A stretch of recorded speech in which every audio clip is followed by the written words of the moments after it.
Hello दोस्तों, आराध्या रस academy के यूट्यूब चैनल में आप सभी का स्वागत है। दोस्तों, कर्मचारी चयन बोर्ड द्वारा आयोजित पटवारी पेपर 2025 के नवीनतम पाठ्यक्रम के अनुसार दोस्तों आज मैं आपको दूसरा ऐसा पेपर है वो करवाने जा रहा हूं जो हूबहू आपको ऐसा ही पेपर है वो परीक्षा में देखने को मिलेगा। इसलिए परीक्षा में जाने से पहले इन 150 प्रश्नों को पढ़कर है वो आपको अवश्य जाना है।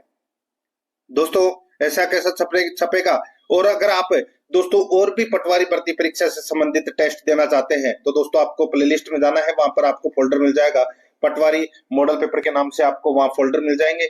और दोस्तों उसका जो लिंक है वो आपको डिस्क्रिप्शन में भी मिल जाएगा, तो आप वहां जाकर टेस्ट जरूर दें। और आराध्या रस एकेडमी के यूट्यूब चैनल को अगर आपने अभी तक सब्सक्राइब नहीं किया तो सब्सक्राइब जरूर करें, बेल आइकन को दबाएं, क्लास को लाइक और अपने दोस्तों के पास में शेयर जरूर करें। तो चलिए दोस्तों शुरू करते हैं।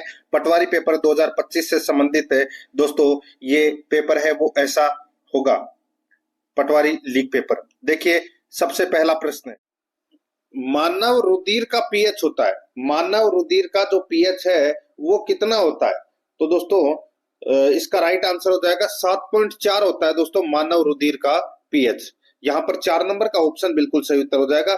मानव शरीर में औसतन दोस्तों 5 से 6 लीटर है वो रुधिर यानी कि खून पाया जाता है। दोस्तों ये जो रुधिर जिसको अपन बोलते हैं खून, ठीक है, ये जल से भारी और सारीय तरल होता है, ये भी आपको याद रखना है। यहाँ पर 4 नंबर ऑप्शन बिल्कुल सही, सारीय से तरल होता है और जल से भारी होता है। आगे देखिए, एंजाइम एक प्रकार के होते हैं, एंजाइम एक प्रकार के क्या होते हैं? तो दोस्तों ये प्रोटीन होते हैं, ठीक है, क्या होते हैं? प्रोटीन। यहाँ पर इसमें 1 नंबर का ऑप्शन सही उत्तर। 3 नंबर का प्रश्न है, निम्न रोगों पर विचार कीजिए, निम्न रोगों पर विचार कीजिए, निम्न कूटों की सहायता से दूषित जल के सेवन से होने वाले रोगों की पहचान कीजिए। दूषित जल के सेवन से होने वाले रोगों की दोस्तों अपने को क्या करना है? पहचान करना है। तो दोस्तों यहाँ पर आप देख सकते हैं, देखिए हिपेटाइटिस ए, पोलियो, हेजा और टाइफाइड, ये शुरुआत के जो चारों रोग हैं ये दोस्तों दूषित जल के कारण होते हैं, ठीक है। और यहाँ पर जो गलसुआ है, ये गलसुआ एक विषाणु जनित रोग है, ये भी आपको इसमें याद रखना है, ठीक है। तो यहाँ पर इसमें जो दूषित जल के सेवन से दोस्तों ये शुरुआत में हिपेटाइटिस ए, पोलियो, हेजा और टाइफाइड नामक रोग होते हैं। कूट भाषा के अंदर अगर अपन देखें तो दोस्तों 1, 2, 3, 4 इसका बिल्कुल सही उत्तर हो जाएगा, यानी कि कौन से ऑप्शन में? यहाँ पर देखिए 3 नंबर का जो ऑप्शन है वो इसका बिल्कुल सही उत्तर हो जाएगा। 4 नंबर का प्रश्न इसमें देखिए, उदासीन विलयन में पीएच का मान कितना होता है? उदासीन विलयन में पीएच का मान है वो कितना होता है? तो दोस्तों इसका राइट आंसर हो जाएगा वो है दोस्तों, पीएच का जो मान है वो होता है दोस्तों 7। कितना होता है? 7। ये आपको इसमें याद रखना है, ठीक है। 7 से कम होने पर अम्लीय और 7 से अधिक होने पर क्षारीय। तो यहाँ पर इसमें 2 नंबर का जो ऑप्शन है वो इसका बिल्कुल सही। आगे देखिए 5 नंबर का प्रश्न है, फलों को कृत्रिम रूप से पकाने में कौन सी गैस का प्रयोग किया जाता है? फलों को कृत्रिम रूप से पकाने में कौन सी गैस का प्रयोग है वो किया जाता है? इसका सही उत्तर हो जाएगा वो है दोस्तों एसिटिलीन, ठीक है, एसिटिलीन गैस का प्रयोग किया जाता है। यहाँ पर 3 नंबर का ऑप्शन बिल्कुल सही उत्तर हो जाएगा।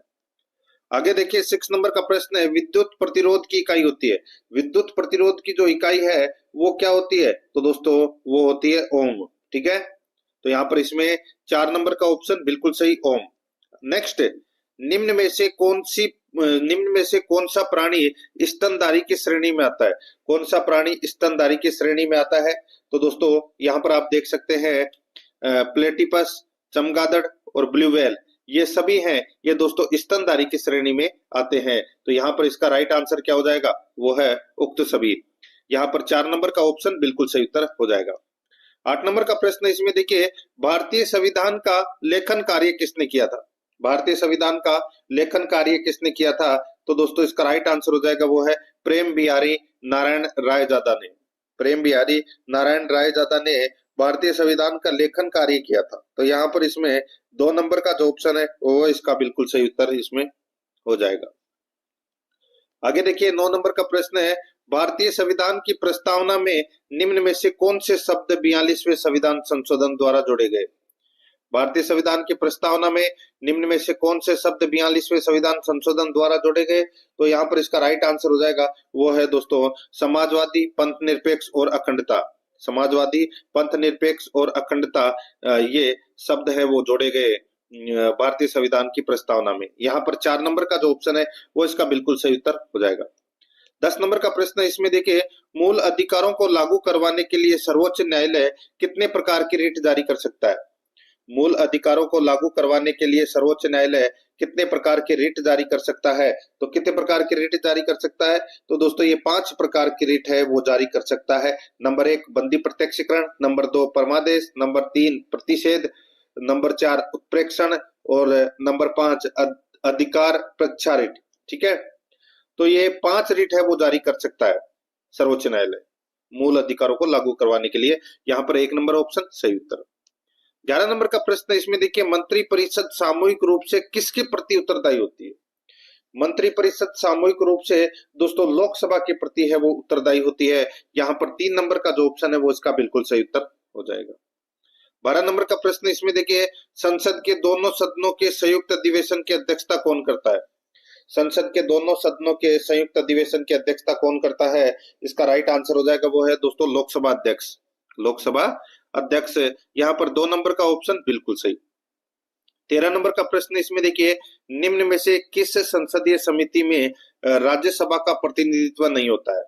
निम्न में से किस संसदीय समिति में राज्यसभा का प्रतिनिधित्व नहीं होता है? तो यहाँ पर इसका राइट आंसर हो जाएगा वो है प्राक्कलन समिति। प्राक्कलन समिति, यहाँ पर 1 नंबर का ऑप्शन बिल्कुल सही उत्तर हो जाएगा। 14 नंबर का प्रश्न इसमें देखिए, संसदीय प्रक्रिया में प्रश्नकाल के तुरंत बाद का 1 घंटा क्या कहलाता है? संसदीय प्रक्रिया में प्रश्नकाल के तुरंत बाद का 1 घंटा क्या कहलाता है? तो दोस्तों ये कहलाता है शून्यकाल। क्या कहलाता है? शून्यकाल। यहाँ पर 1 नंबर का जो ऑप्शन है वो इसका बिल्कुल सही उत्तर हो जाएगा, शून्यकाल। नेक्स्ट आगे देखिए 15 नंबर का प्रश्न है, किस महापुरुष को एशिया का ज्योतिपुंज कहा जाता है?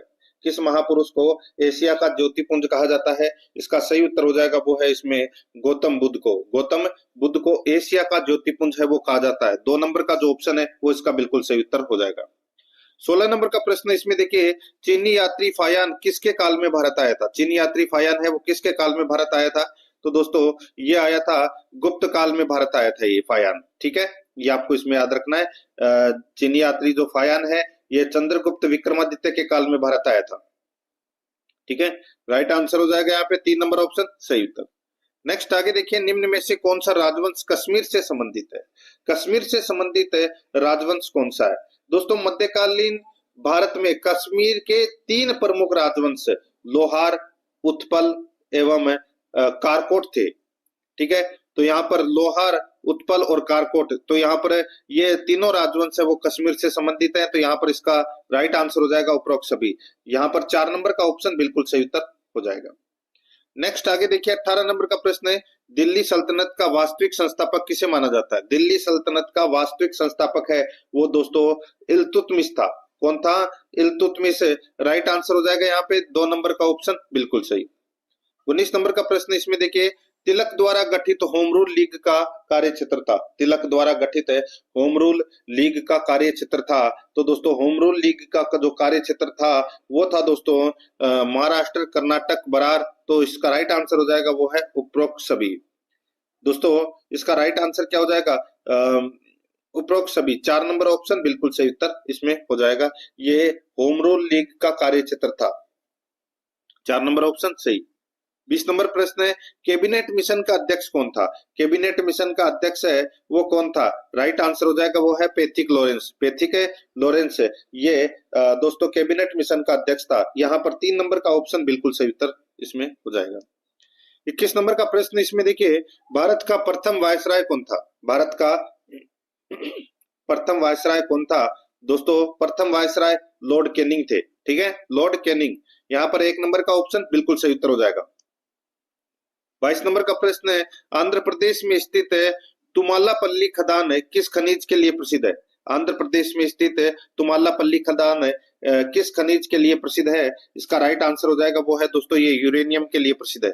यहाँ पर 2 नंबर का ऑप्शन बिल्कुल सही उत्तर हो जाएगा। ये आपको इसमें याद रखना है। ठीक है, आगे देखिए दोस्तों यहाँ पे बांग्लादेश में प्रवेश करने के बाद गंगा नदी को किस नाम से जाना जाता है? बांग्लादेश में प्रवेश करने के बाद गंगा नदी को किस नाम से जाना जाता है? तो गंगा नदी को दोस्तों मेघना के नाम से है वो जाना जाता है। ठीक है, राइट आंसर क्या हो जाएगा? एक नंबर का जो ऑप्शन है वो इसका बिल्कुल सही उत्तर हो जाएगा।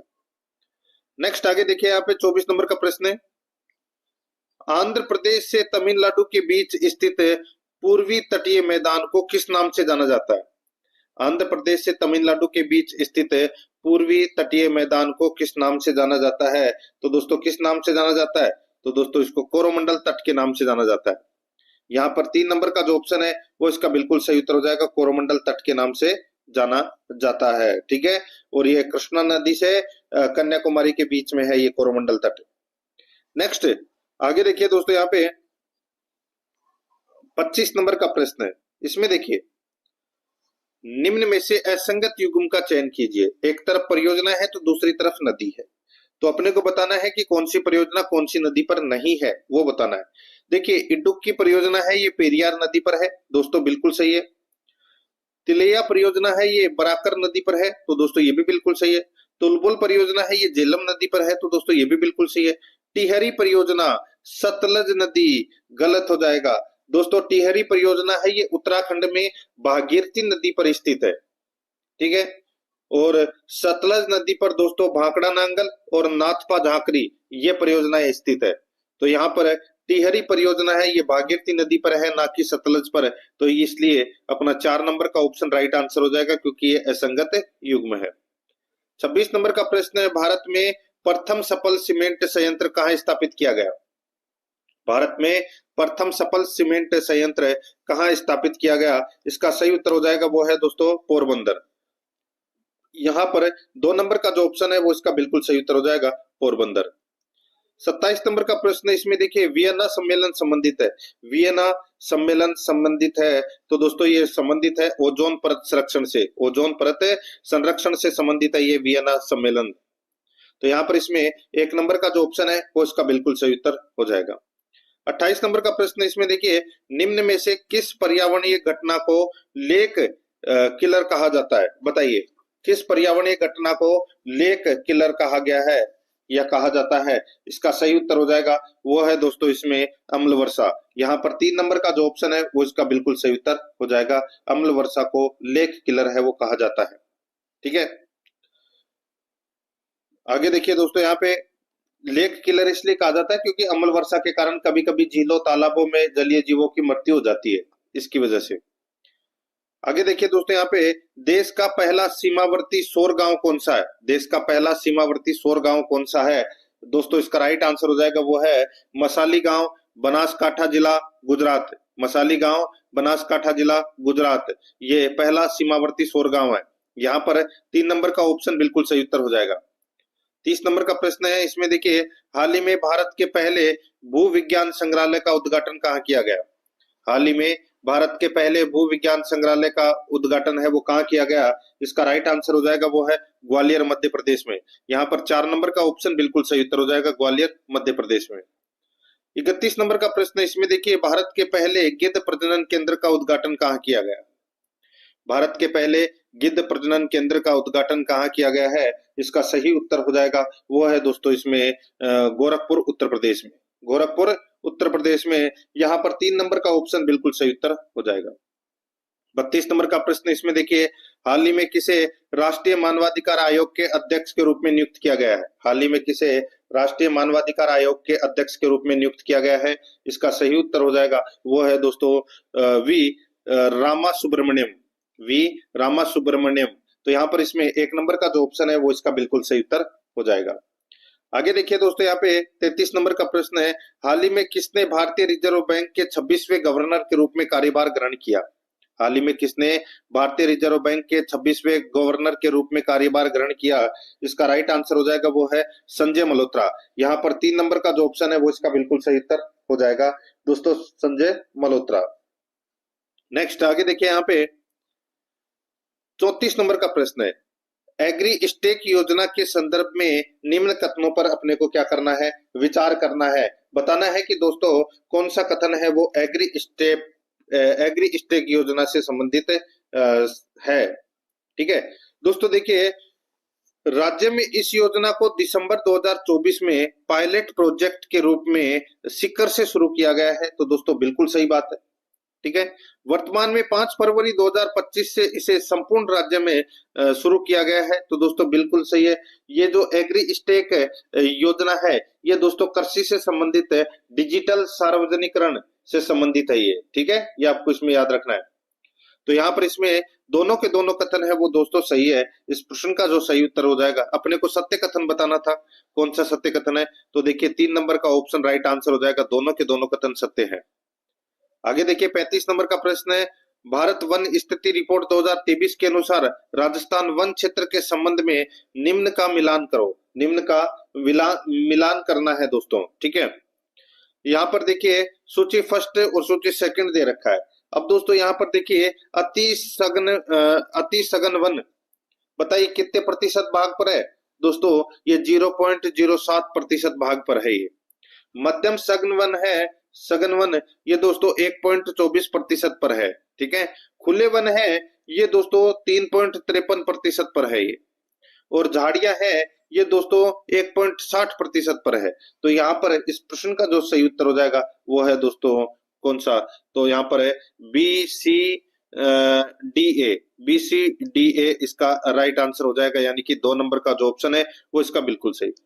36 नंबर का प्रश्न इसमें देखिए, राजस्थान सहकारी गोपाल क्रेडिट कार्ड योजना के संदर्भ में निम्न कथनों पर विचार कीजिए। राजस्थान सहकारी गोपाल क्रेडिट कार्ड योजना के संदर्भ में निम्न कथनों पर अपने को क्या करना है, विचार करना है, बताना है कि दोस्तों कौन सा कथन है वो इसमें सत्य है, और कूट भाषा के अंदर दोस्तों अपने को उत्तर देना है। ठीक है, अच्छा प्रश्न है दोस्तों ये। देखिए यहाँ पे राजस्थान सहकारी गोपाल क्रेडिट कार्ड योजना में देखिए इसमें 5 वर्ष की अवधि के लिए 1 लाख का ऋण है वो प्रदान किया जाता है। तो दोस्तों ये इसमें पहला ही कथन क्या हो जाएगा, गलत हो जाएगा। दोस्तों 1 वर्ष की अवधि के लिए 1 लाख रुपए का ब्याज मुक्त ऋण है वो प्रदान किया जाता है इसमें, 5 वर्ष के लिए नहीं, 1 वर्ष के लिए। ठीक है, तो पहला कथन भी क्या हो गया, गलत हो गया। आगे देखिए 1 लाख के ऋण पर 50% अनुदान देना है। तो दोस्तों ये कथन भी क्या हो गया, गलत हो गया, मैंने अभी आपको बताया। ठीक है, तो यहाँ पर इसका राइट आंसर क्या हो जाएगा, ये 1 लाख रुपए का ब्याज मुक्त ऋण है वो प्रदान किया जाता है। तो यहाँ पर इस प्रश्न का जो सही उत्तर हो जाएगा वो है दोस्तों दोनों के दोनों कथन है वो इसमें क्या है, गलत है। अपने को बताना था कि कौन सा कथन सही है, तो दोस्तों इनमें से तो कोई भी कथन सही नहीं है। तो यहाँ पर इसमें इनमें से कोई नहीं, तो यहाँ पर 4 नंबर ऑप्शन बिल्कुल सही। 37 नंबर का प्रश्न है, इसमें देखिए मुख्यमंत्री मंगला पशु बीमा योजना के संदर्भ में निम्न कथनों पर विचार कीजिए। मुख्यमंत्री मंगला पशु बीमा योजना के संदर्भ में निम्न कथनों पर विचार करना है कि कौन सा कथन है वो मुख्यमंत्री मंगला पशु बीमा योजना के संदर्भ में सही है। ठीक है दोस्तों, देख सकते हैं आप यहाँ पर देखिए इस योजना में कुल 21 लाख पशुओं का बीमा किया जाएगा। तो दोस्तों इसमें पहला ही कथन है वो क्या हो जाएगा, गलत हो जाएगा। दोस्तों इसमें कुल दोस्तों सॉरी, पहला कथन इसमें सही है। इसमें 21 लाख पशुओं का दोस्तों बीमा है वो किया जाएगा, जिसके अंदर दोस्तों 5 लाख गाय, 5 लाख भैंस, 5 लाख भेड़ और 5 लाख बकरी और 1 लाख ऊंट सहित टोटल 21 लाख पशुओं का है वो बीमा किया जाएगा। ठीक है, निःशुल्क बीमा। देखिए इस योजना में 5-5 लाख दुधारू गाय भैंस, 5 लाख भेड़, 5 लाख बकरी, 5 लाख ऊंट का बीमा किया जाएगा। तो दोस्तों इसमें तो देखिए 5 और 5 10, 10 और 10 20, 20 और 5 25, 25 लाख हो गए। तो ठीक है, इसमें 1 लाख है ऊंट है, तो इसमें इसका राइट आंसर क्या हो जाएगा दोस्तों, इसमें दूसरा कथन है वो गलत हो जाएगा। ठीक है, इसमें टोटल 25 लाख हो रहे हैं और ऊपर तो 21 लाख दे रखे हैं, तो 21 लाख सही है। आगे देखिए इसमें दुधारू गो भैंस तथा ऊंट के लिए अधिकतम 40,000 तथा मादा बकरी व भेड़ के लिए 4,000 प्रति पशु मूल्य निर्धारित किया गया है। तो दोस्तों बिल्कुल सही बात है। तो यहाँ पर इस प्रश्न का जो राइट आंसर हो जाएगा वो है इसमें दोस्तों अपने को बताना था कि कौन सा कथन सत्य है। तो इसमें 1 और 3 कथन क्या है, सत्य है। यहाँ पर 3 नंबर का ऑप्शन बिल्कुल सही उत्तर हो जाएगा। 38 नंबर का प्रश्न इसमें देखिए, साहित्य अकादमी पुरस्कार 2024 के संदर्भ में निम्न कथनों पर विचार कीजिए। निम्न कथनों पर अपने को क्या करना है, विचार करना है साहित्य अकादमी पुरस्कार 2024 के संदर्भ में। ठीक है, अब दोस्तों आप इसमें देख सकते हैं, अपने को बताना था कि सही विकल्प का चयन करना है, सही विकल्प का चयन करना है। तो दोस्तों देखिए, राजस्थान के मुकुट मणिराज को राजस्थानी भाषा के लिए साहित्यिक अकादमी पुरस्कार 2024 से सम्मानित किया गया है। बिल्कुल सही बात है। यह पुरस्कार उनकी कविता गांव और अम्मा के लिए दिया जाएगा। तो दोस्तों बिल्कुल सही बात है, दोनों के दोनों कथन है वो दोस्तों इसमें सही है। इस प्रश्न का जो सही उत्तर हो जाएगा वो है 3 नंबर का ऑप्शन, बिल्कुल सही। 1 और 2 दोनों सही है। 39 नंबर का प्रश्न इसमें देखिए, 1582 ईस्वी में महाराणा प्रताप की दिवेर विजय के समय वहां के अधिकारी थे। 1582 ईस्वी में महाराणा प्रताप की दिवेर विजय के समय वहां के अधिकारी थे। तो दोस्तों अधिकारी कौन थे, तो दोस्तों वो है सुल्तान खान गोरी। सुल्तान खान गोरी थे। तो यहाँ पर इसमें 1 नंबर का जो ऑप्शन है वो इसका बिल्कुल सही उत्तर हो जाएगा, सुल्तान खान गोरी। ठीक है, आगे देखिए दोस्तों, यहाँ पे 40 नंबर का प्रश्न है, चंपानेर की संधि किन राज्यों के बीच हुई थी? चंपानेर की संधि किन राज्यों के बीच हुई थी? तो दोस्तों ये 1456 ईस्वी में मालवा के सुल्तान महमूद खिलजी और गुजरात के शासक कुतुबुद्दीन के मध्य हुई थी। तो यहाँ पर इसमें राइट आंसर हो जाएगा मालवा और गुजरात के बीच में, 2 नंबर ऑप्शन बिल्कुल सही। आगे देखिए, निम्न में से कौन से राजपूत सरदार हल्दी घाटी के युद्ध में राणा प्रताप के पक्ष में लड़े थे? बताइए, हल्दी घाटी के युद्ध में राणा प्रताप के पक्ष में कौन लड़े थे, वो दोस्तों अपने को यहाँ पर बताना है और कूट भाषा में उत्तर देना है। ठीक है दोस्तों, यहाँ पर देखिए, राम सिंह तंवर रामशाह ये लड़े थे, जाला बीदा भी लड़े थे, रावत कृष्णदास चुंडावत भी लड़े थे, माधो सिंह कछवा ये नहीं लड़े थे दोस्तों। ठीक है, तो यहाँ पर इस प्रश्न का जो राइट आंसर क्या हो जाएगा वो है कूट भाषा में अपने को उत्तर देना है। तो 1 2 3 इसमें क्या है, सही है। तो कूट भाषा में अपने को उत्तर देना है। तो दोस्तों 1 2 3 कौन से ऑप्शन में, ये देखिए इसमें कर लेना 1 2 3। ठीक है, 3 नंबर का जो ऑप्शन है वो अपना इसमें क्या हो जाएगा, राइट आंसर हो जाएगा। आगे देखिए, 42 नंबर का प्रश्न है, किसकी सलाह पर राज्यपाल राजस्थान विधानसभा सदस्य की निर्योग्यता संबंधी मामलों का निर्णय कर सकता है? किसकी सलाह पर राज्यपाल राजस्थान विधानसभा सदस्य की निर्योग्यता संबंधी मामलों का निर्णय है वो कर सकता है? इसका राइट आंसर हो जाएगा वो है निर्वाचन आयोग। यहाँ पर 3 नंबर का जो ऑप्शन है वो इसका बिल्कुल सही उत्तर हो जाएगा। 43 नंबर का प्रश्न है, राजस्थान के निम्नलिखित मुख्यमंत्रियों में से कौन राजस्थान विधानसभा के अध्यक्ष पद पर भी आसीन रहे हैं? राजस्थान के निम्नलिखित मुख्यमंत्रियों में से कौन राजस्थान विधानसभा के अध्यक्ष पद पर भी आसीन रहे हैं? इसका राइट आंसर क्या हो जाएगा, वो है दोस्तों इसमें हीरालाल देवपुरा। यहाँ पर 2 नंबर का जो ऑप्शन है वो इसका बिल्कुल सही उत्तर हो जाएगा। 44 नंबर का प्रश्न इसमें देखिए, निम्नलिखित में से किस मुख्यमंत्री ने अधिकतम बार राजस्थान में राष्ट्रपति शासन का सामना किया है?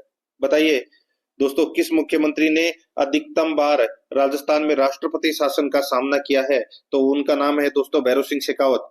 यहाँ पर 2 नंबर का जो ऑप्शन है वो इसका राइट आंसर इसमें हो जाएगा, ये आपको इसमें याद रखना है। ठीक है, 2 बार लगा है दोस्तों भैरव सिंह शेखावत के समय राष्ट्रपति शासन। तो यहाँ पर 2 नंबर का जो ऑप्शन है वो इसका बिल्कुल सही उत्तर हो जाएगा। आगे देखिए दोस्तों, यहाँ पे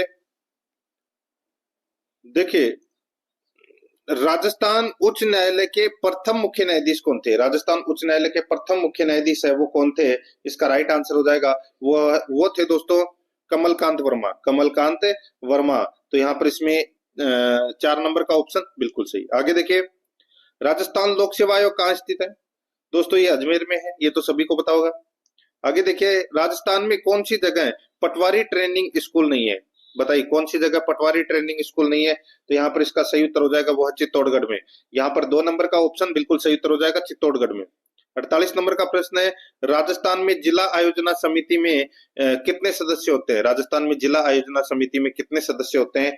तो दोस्तों वो होते हैं 25। यहाँ पर 2 नंबर का जो ऑप्शन है वो इसका बिल्कुल सही उत्तर हो जाएगा 25।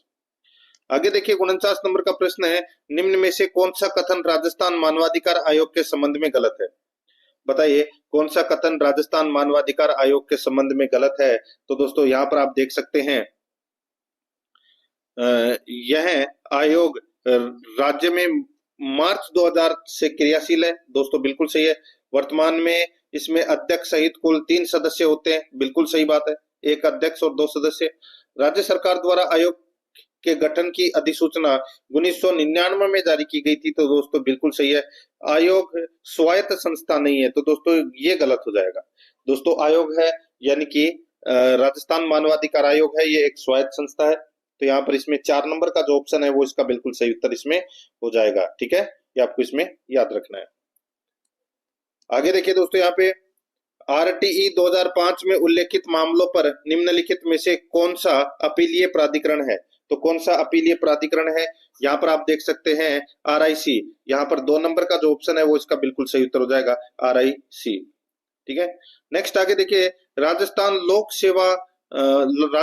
सेवाओं की गारंटी अधिनियम कब लागू किया गया था? तो दोस्तों ये कब लागू किया गया था? इसका सही उत्तर हो जाएगा, ये लागू किया गया था दोस्तों 2011 में।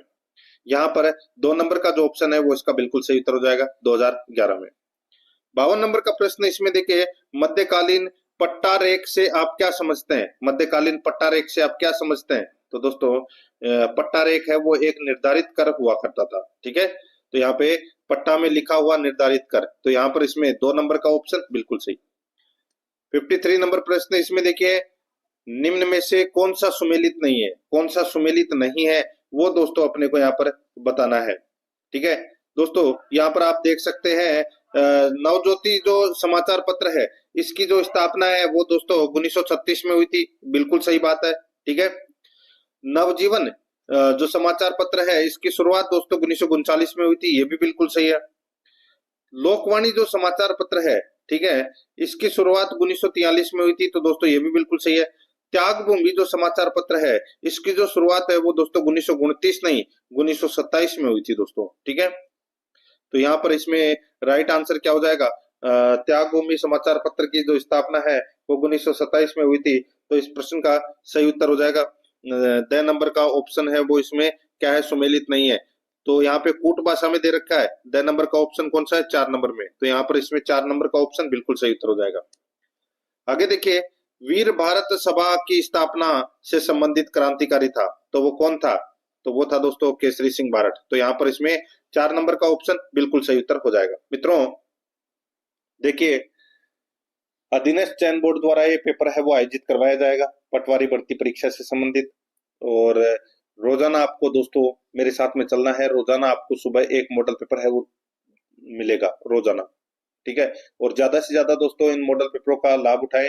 अपने दोस्तों के पास में लिंक को है वो आपको शेयर जरूर करना है, और चैनल को आराध्या आरएस एकेडमी के यूट्यूब चैनल को अगर आपने अभी तक सब्सक्राइब नहीं किया तो दोस्तों चैनल को सब्सक्राइब जरूर करें, बेल आइकन को दबाएं ताकि नोटिफिकेशन है वो दोस्तों आपके पास में निरंतर पहुंचता रहे। ठीक है, लाइक जरूर करें मॉडल पेपर को, और दोस्तों साथ ही टेलीग्राम का लिंक आपको मिलेगा डिस्क्रिप्शन में, तो वहां पर भी आप जाकर जुड़ जाएं।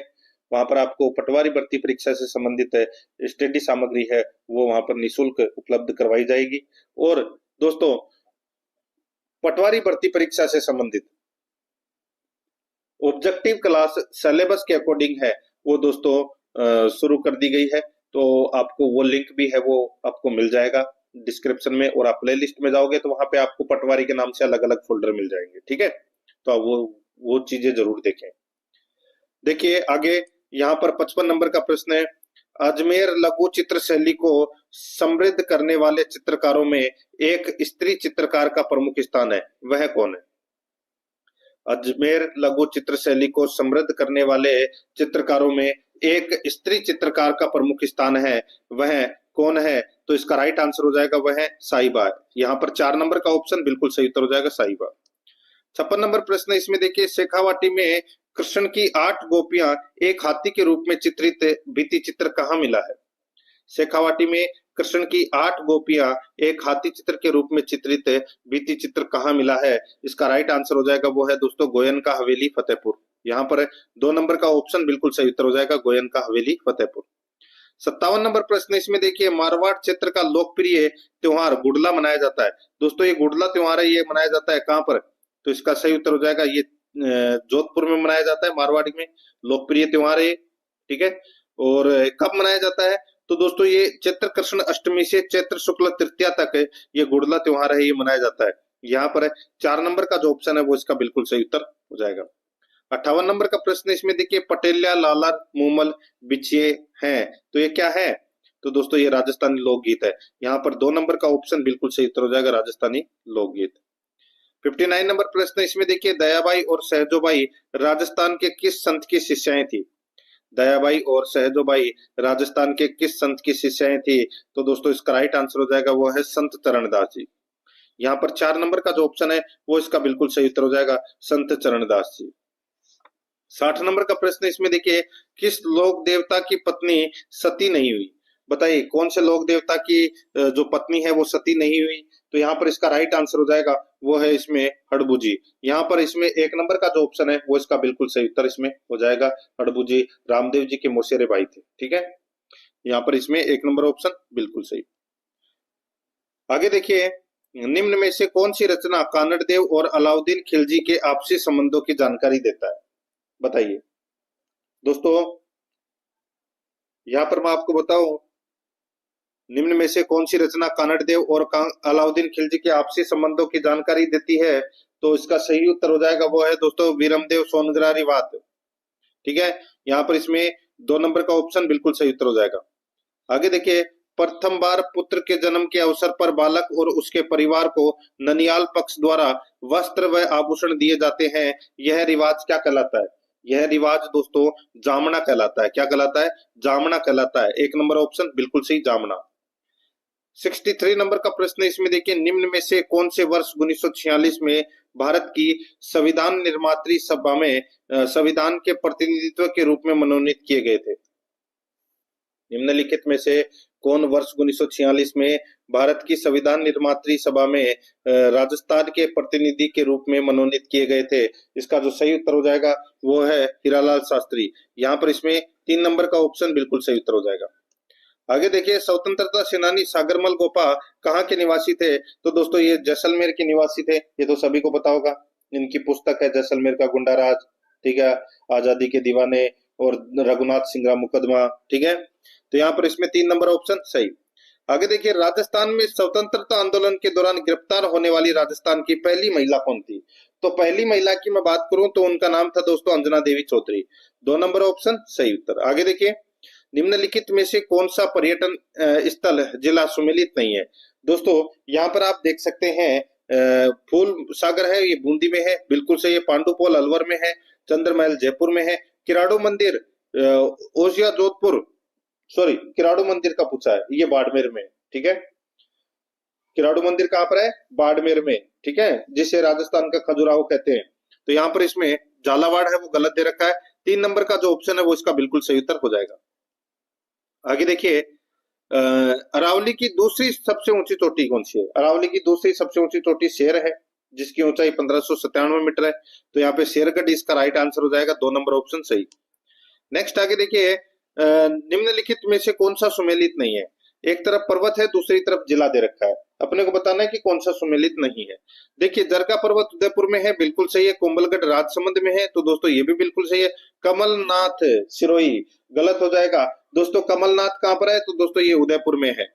रघुनाथगढ़ है, ये कहाँ है? सीकर में। तो यहाँ पर इसमें 3 नंबर का जो ऑप्शन है वो इसका बिल्कुल सही उत्तर इसमें हो जाएगा। मित्रों 68 प्रश्न है वो अपन ने जीके से संबंधित पढ़े हैं, जिसमें संपूर्ण जीके आ गया और यही सिलेबस है वो रहने वाला है। ठीक है, और यही पैटर्न है वो परीक्षा में पूछा जाएगा। अब अपन 22 प्रश्न है वो दोस्तों इंग्लिश ग्रामर और हिंदी ग्रामर से संबंधित पढ़ेंगे। ठीक है, देखिए 69 से 73 प्रश्न तक है अपने को पैसेज का पढ़कर पैसेज को पढ़कर उत्तर देना है। मैं यहाँ पे पैसेज है वो नहीं पढ़ रहा हूँ, अगर आप पढ़ना चाहते हैं तो क्लास को स्टॉप कीजिए और आप पढ़ सकते हैं। ठीक है, अब देखिए थोड़ा सा मैं आपको और एक बार आप स्टॉप कर लीजिए और पढ़ लीजिए।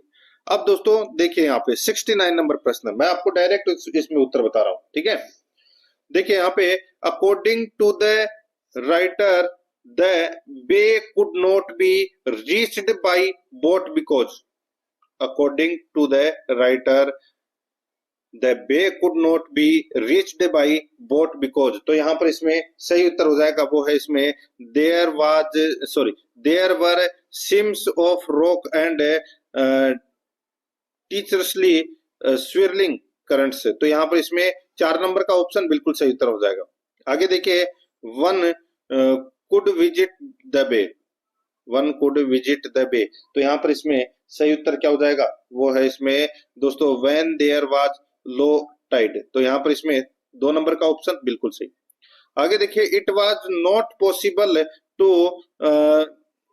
Linger on the expedition because. तो यहाँ पर इस प्रश्न का जो सही उत्तर हो जाएगा वो हो जाएगा दोस्तों यहाँ पे द टाइड ट्रेंड स्पिरिटली। तो यहाँ पर इसमें राइट आंसर हो जाएगा 1 नंबर ऑप्शन सही। आगे देखिए, while passing through the cave the writer discovered a. तो यहाँ पर इसका राइट आंसर हो जाएगा वो है दोस्तों यहाँ पर big crack through which light came in. तो यहाँ पर इसमें 4 नंबर का ऑप्शन बिल्कुल सही उत्तर इसमें हो जाएगा। आगे देखिए, यहाँ पे 73 नंबर का प्रश्न है, he found the bay fresh and unlittered because. तो यहाँ पर इसका राइट आंसर हो जाएगा वो है दोस्तों इसमें the high tide had just washed the litter away. तो यहाँ पर इसमें 3 नंबर का जो ऑप्शन है वो इसका बिल्कुल सही उत्तर इसमें हो जाएगा। अब देखिए 74 और 75 प्रश्न है, ये दोस्तों एरर से संबंधित अपने को बताना है कि कौन से पार्ट में एरर है। दोस्तों आप यहाँ पर देख सकते हैं 74 नंबर के प्रश्न में, as soon as we stepped out of the house it began to rain. यानी कि दोस्तों ये प्रश्न है, यही आपको ऑप्शन में देखने को मिलेगा। अब आपने को ये बताना है कि कौन से पार्ट में एरर है। दोस्तों यहाँ पर देखिए, as soon as we stepped out of the house it began to rain. तो दोस्तों इसमें नो एरर है, ये बिल्कुल सही वाक्य है। यहाँ पर 4 नंबर का जो ऑप्शन है वो इसका बिल्कुल सही उत्तर हो जाएगा। 75 नंबर का प्रश्न है, इसमें देखिए, it was only when they met that they found he has a childish simplicity in him. दोस्तों ये आप इसमें बताना है, इसमें भी वही बताना है कि कौन से पार्ट में एरर है। दोस्तों इसमें देखिए, मैं आपको बताऊं, इस सेंटेंस में होने वाले कार्यों का टाइम है वो पास्ट है, ठीक है, इसलिए हैज के स्थान पर दोस्तों हैड का प्रयोग होगा। तो आप यहाँ पर देख सकते हैं, ही हैज ए चाइल्डिश सिंपलिसिटी। तो दोस्तों यहाँ पे हैज की जगह क्या आएगा, हैड आएगा। तो यहाँ पर 2 नंबर का ऑप्शन बिल्कुल सही उत्तर इसमें हो जाएगा। 76 नंबर का प्रश्न, इसमें देखिए, गिव सिनोनिम ऑफ स्पेकुलेट। दोस्तों स्पेकुलेट का मतलब क्या होता है, इसका जो मतलब है वो होता है दोस्तों सोचना या चिंतन करना, ठीक है। और इसका समानार्थक शब्द क्या हो जाएगा, वो हो जाएगा थिंक। थिंक का मतलब भी क्या होता है, सोचना। तो यहाँ पर इसमें 1 नंबर ऑप्शन सही। आगे देखिए, यहाँ पे एंटोनियम यानी कि विलोम शब्द बताना है। तो दोस्तों यहाँ पर देखिए, इनकेसेंट। दोस्तों इनकेसेंट का मतलब क्या होता है, दोस्तों इसका मतलब होता है इसका जो मतलब होता है वो होता है निरंतर। क्या होता है, निरंतर। तो निरंतर का विलोम क्या हो जाएगा, रुक रुक कर। तो उसको क्या बोलते हैं, उसको बोलते हैं इंटरमिटेंट। तो यहाँ पर इसमें राइट आंसर हो जाएगा 2 नंबर का जो ऑप्शन है वो इसका बिल्कुल सही। नेक्स्ट आगे देखिए, यहाँ पर मुहावरे से संबंधित ये प्रश्न है दोस्तों। यहाँ पर देखिए, इन ए नटसेल, इन ए नटसेल, इसका मतलब क्या होता है, इसका मतलब होता है कि संक्षिप्त के अर्थ में इसका प्रयोग होता है। तो यहाँ पर इसमें राइट आंसर हो जाएगा वो है ब्रीफ। तो यहाँ पर इसमें 4 नंबर का ऑप्शन बिल्कुल सही उत्तर इसमें हो जाएगा, ठीक है। ब्रीफ का मतलब भी क्या होता है, संक्षिप्त। अब देखिए यहाँ पे हिंदी ग्रामर से संबंधित प्रश्न है, इनमें से कौन सा स्वर संधि का उदाहरण है। स्वर संधि का उदाहरण कौन सा है, तो आपको पता चल गया होगा दोस्तों, यहाँ पे पवन है, ये स्वर संधि का उदाहरण है, ठीक है, अयादी स्वर संधि का उदाहरण है ये। आगे देखिए दोस्तों, यहाँ पे किस शब्द में अन उपसर्ग का प्रयोग नहीं हुआ है। अन उपसर्ग का प्रयोग दोस्तों देखिए यहाँ पे अनुगमन, अनुगमन के अंदर दोस्तों अन उपसर्ग है वो नहीं लगा हुआ है, बाकी तीनों के अंदर अन उपसर्ग है वो लगा हुआ है, ठीक है। तो यहाँ पर इसमें अनु अनु लगा हुआ है दोस्तों यहाँ पे, और गमन, ठीक है। तो यहाँ पर इसमें 4 नंबर का जो ऑप्शन है वो इसका बिल्कुल सही उत्तर हो जाएगा। अनुगमन में अनु उपसर्ग लगा हुआ है, अन नहीं, ठीक है। आगे देखिए यहाँ पे वन मानुष में कौन सा समास है। वन मानुष में कौन सा समास है, तो दोस्तों इसमें वन का मानुष। तो यहाँ पर इसमें कौन सा, तो इसमें तत्पुरुष समास है दोस्तों। यहाँ पर 2 नंबर का जो ऑप्शन है वो इसका बिल्कुल सही उत्तर इसमें हो जाएगा। आगे देखिए 82 नंबर का प्रश्न है, निम्नलिखित में से कौन सा शब्द युग्म सही है। निम्नलिखित में से कौन सा शब्द युग्म सही है? तो यहाँ पर इसका राइट आंसर क्या हो जाएगा? देखिए यहाँ पे एक है कुल, जिसका मतलब है वंश, और एक है कूल, एक है किनारा। ठीक है, तो दोस्तों ये बिल्कुल यहाँ पर सही दे रखा है। ठीक है, तो यहाँ पर 4 नंबर का जो ऑप्शन है वो इसका बिल्कुल सही उत्तर इसमें हो जाएगा। 83 नंबर का प्रश्न है, इसमें देखिए निम्न में से आकाश का पर्यायवाची नहीं है। आकाश का पर्यायवाची कौन सा नहीं है बताइए? तो दोस्तों आकाश का पर्यायवाची यहाँ पर देखिए, आकाश के पर्यायवाची कौन कौन से होते हैं? अंबर, गगन, नभ, ठीक है, व्योम, शून्य, दिव। यहाँ पर विभु है, ये दोस्तों आत्मा का पर्यायवाची है दोस्तों ये। ठीक है, तो यहाँ पर इसमें राइट आंसर 4 नंबर का ऑप्शन बिल्कुल सही उत्तर हो जाएगा। 84 नंबर का प्रश्न है, निम्न में से कौन सा विलोम युग्म सही है? कौन सा विलोम युग्म सही है? तो दोस्तों यहाँ पर देखिए अतरंग का बहिरंग हो जाएगा, तो दोस्तों ये इसमें बिल्कुल सही है। यहाँ पर 3 नंबर का ऑप्शन बिल्कुल सही उत्तर इसमें हो जाएगा। ठीक है, आज्ञा का क्या हो जाएगा? विज्ञ हो जाएगा। अल्पज्ञ इसमें गलत दे रखा है। जय का क्या हो जाएगा?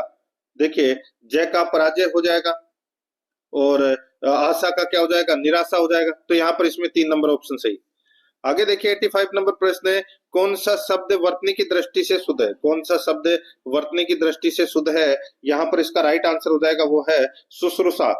शुश्रूषा तो यानी कि सेवा करना या रोगी की सेवा। तो यहाँ पर इसमें 2 नंबर का ऑप्शन बिल्कुल सही उत्तर हो जाएगा।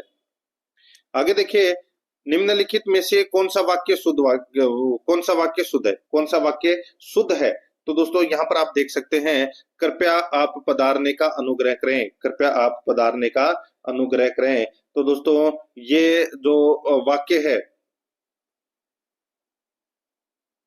ठीक है, इसमें देखिए कृपया आप पधारने का अनुग्रह करें, तो कृपया लगाने की जरूरत नहीं है, आप पधारने का अनुग्रह करें। ठीक है, तो ये इसमें गलत हो जाएगा। ठीक है, आगे देखिए मोहन से यह काम संभव नहीं हो सकता। मोहन से यह काम है वो संभव नहीं हो सकता। तो इसमें सीधा सा लिख सकते हैं कि मोहन से यह काम नहीं हो सकता। तो ये संभव वाला सीन तो ये भी गलत हो जाएगा। सीमा गाने का अभ्यास कर रही है, ये वाक्य दोस्तों शुद्ध वाक्य है। ठीक है, भाइयों हम अन्याय सहन नहीं करेंगे। ठीक है, भाइयों हम अन्याय सहन नहीं करेंगे। ठीक है, इसमें इसमें देखिए जो ये वाक्य है, भाइयों हम अन्याय सहन नहीं करेंगे। ठीक है, तो इसमें ये वाक्य भी दोस्तों इसमें देखिए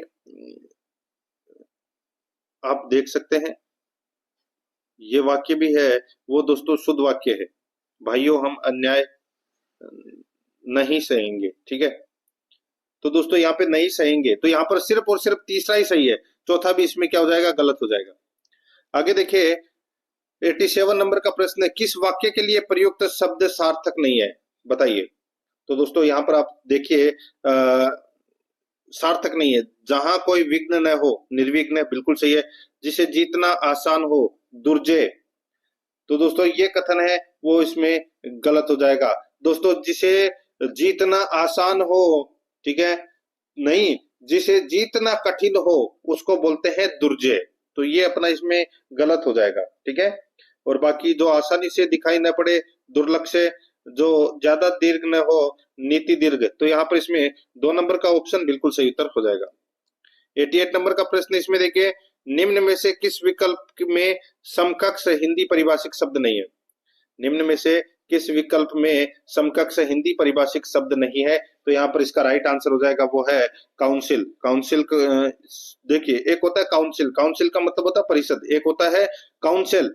काउंसिल यहाँ पे परिषद गलत दे रखा है, इसका मतलब होता है सलाह है। ठीक है, काउंसिल, काउंसिल का मतलब होता है सलाह, और एक होता है काउंसिल, काउंसिल का मतलब होता है परिषद। तो यहाँ पर इसमें 1 नंबर का ऑप्शन राइट आंसर हो जाएगा, ये इसमें गलत दे रखा है। आगे देखिए निम्न में से कौन सा शब्द अवार्ड का हिंदी समकक्ष नहीं है? अवार्ड का हिंदी समकक्ष शब्द नहीं है। तो यहाँ पर देखिए पुरस्कार, अवार्ड का मतलब पुरस्कार भी बोलते हैं, पंचांट भी बोलते हैं, अधिनिर्णय भी बोलते हैं, लेकिन ग्रहण करना नहीं है दोस्तों। यहाँ पर राइट आंसर क्या हो जाएगा? 2 नंबर का ऑप्शन बिल्कुल सही हो जाएगा। एज्यूम का मतलब होता है ग्रहण करना। ठीक है, तो यहाँ पर इसमें 2 नंबर ऑप्शन बिल्कुल सही। आगे देखिए अनिल ने परीक्षा पास करने के लिए बहुत परिश्रम किया, अर्थ से संबंधित मुहावरा कौन सा है? बताइए, दोस्तों सभी को पता चल गया होगा, एडी चोटी का जोर लगाना, एडी चोटी का जोर लगाना 3 नंबर का जो ऑप्शन है वो इसका बिल्कुल सही उत्तर इसमें हो जाएगा। अब अपने जो प्रश्न है वो दोस्तों मैथ और रीजनिंग से संबंधित प्रश्न है, 45 प्रश्न है वो अपन पढ़ेंगे, उसके बाद में 15 प्रश्न है वो कंप्यूटर से संबंधित पढ़ेंगे। दोस्तों देखिए खालिस्तान भरना है, ठीक है, एम फिर खालिस्तान फिर ई बी एम एस फिर खालिस्तान फिर बी, इसी प्रकार है। तो दोस्तों यहाँ पर आप देख लीजिए, सबसे पहले कोई भी अक्षर लिख लीजिए, जैसे कि मैं यहाँ पे एम लिख लेता हूँ, ठीक है। तो यहाँ पर आप देख सकते हैं एम के साथ में दोस्तों एस लिखा हुआ है और फिर लिखा हुआ है दोस्तों एम से पहले बी, फिर लिखा हुआ है दोस्तों ई, ठीक है। अब आगे भी आप देख सकते हैं दोस्तों, इसमें एम से पहले देखिए यहाँ पर बी आ रहा है, फिर ई आ रहा है, फिर यहाँ पर एस आ रहा है, ठीक है। फिर एम के बाद में दोस्तों यहाँ पे एस और फिर ई। तो अब यहाँ पर आप देखिए, आपको एक चीज दिखाई दे रही होगी, यहाँ पे कॉमन देखिए E B M S, E B M S, ठीक है। तो इसको आप दोस्तों ऐसे भी लिख सकते हैं एम एस ई बी, देखिए ई के साथ में बी आ रहा है, ठीक है। तो यहाँ पे एम एस ई बी का जोड़ा बन जाएगा दोस्तों, एम एस ई बी, फिर एम एस ई बी, फिर एम एस ई बी, ठीक है, ये ऐसा बन जाएगा। तो यहाँ पर एम एस सबसे पहले इसमें आएगा एस, फिर ई बी, फिर एम एस ई बी, फिर एम एस ई बी, फिर एम एस ई बी। तो यहाँ पे एस ई एम बी, ये अपना इसमें क्या हो जाएगा, सही उत्तर हो जाएगा, यानी कि 1 नंबर का ऑप्शन बिल्कुल सही।